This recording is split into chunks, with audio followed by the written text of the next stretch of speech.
Good morning.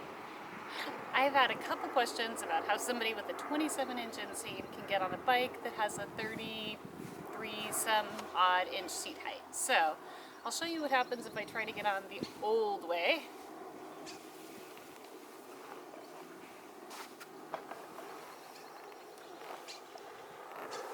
There we go. Cannot reach the kickstand.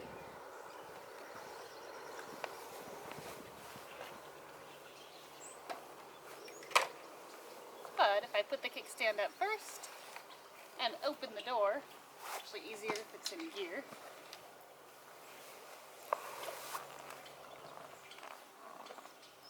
My leg swings right over, puts me into proper riding position, 1 foot down.